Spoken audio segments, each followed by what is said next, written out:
বিসমিল্লাহির রহমানির রহিম।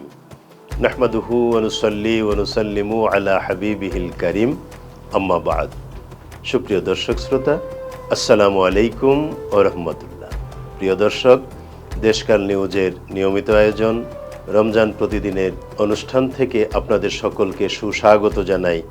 আমি প্রফেসর ডক্টর মোহাম্মদ আতাউর রহমান মিয়াজি।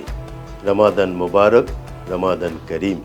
প্রিয় দর্শক শ্রোতা, আজকের এই পর্বে আমরা আলোচনা করব এ রোজা, ইংরেজিতে যাকে বলা হয় ফাস্টিং বা বাংলায় উপবাস। রোজা কি আসলে ফাস্টিং বা উপবাস? আসুন ইসলাম কি বলে আমরা একটু খতিয়ে দেখি। রমজানের রোজা এটা ইসলামের পঞ্চস্তম্ভের একটি। সিয়াম সাধনা আমাদের জন্য ফরজে আইন, এবং রোজা বলা হয় কাকে, এর একটা সার্বজনীন সংজ্ঞা, ফিকহি সমাধান আমরা পেয়েছি আমাদের ইমামদের কাছ থেকে, ফকিদের কাছ থেকে, মুজতাহিদদের কাছ থেকে। সেটা হলো, রোজা হলো ওই রকম একটা আল্লাহর বিধান মানা যেখানে শোভে সাদেকের সময় থেকে সূর্যাস্ত পর্যন্ত যাবতীয় পান, আহার এবং যৌনকর্ম থেকে বিরত থাকা। সুপ্রিয় দর্শক শ্রোতা, ভালো করে লক্ষ্য করুন, যাবতীয় পান, আহার এবং যৌনকর্ম থেকে বিরত থাকা, অশ্লীল অপকর্ম থেকে বিরত থাকা, গর্হিত অপরাধ থেকে বিরত থাকা।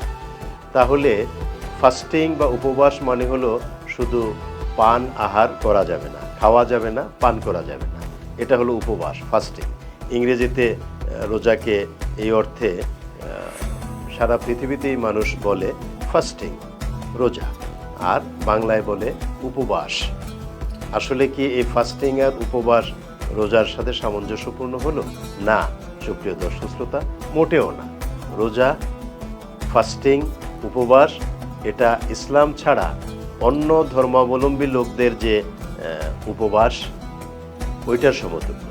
যেমন খ্রিস্টানরা মাঝে মধ্যে ফাস্টিং প্রথা উপভোগ করে, হিন্দুদের মধ্যে অনেক সময় উপবাস ব্রত চালু আছে। তাদের ওই রোজা আর আমাদের ইসলামের দৃষ্টিতে রোজা, সিয়াম সাধনা এক না।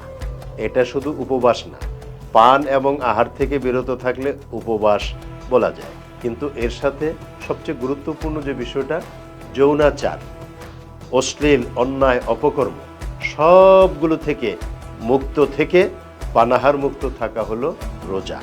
সুতরাং রোজাকে, সিয়াম সাধনাকে আমরা কখনো উপবাসব্রত বা ফাস্টিংয়ের সাথে একাকার করে দেখব না।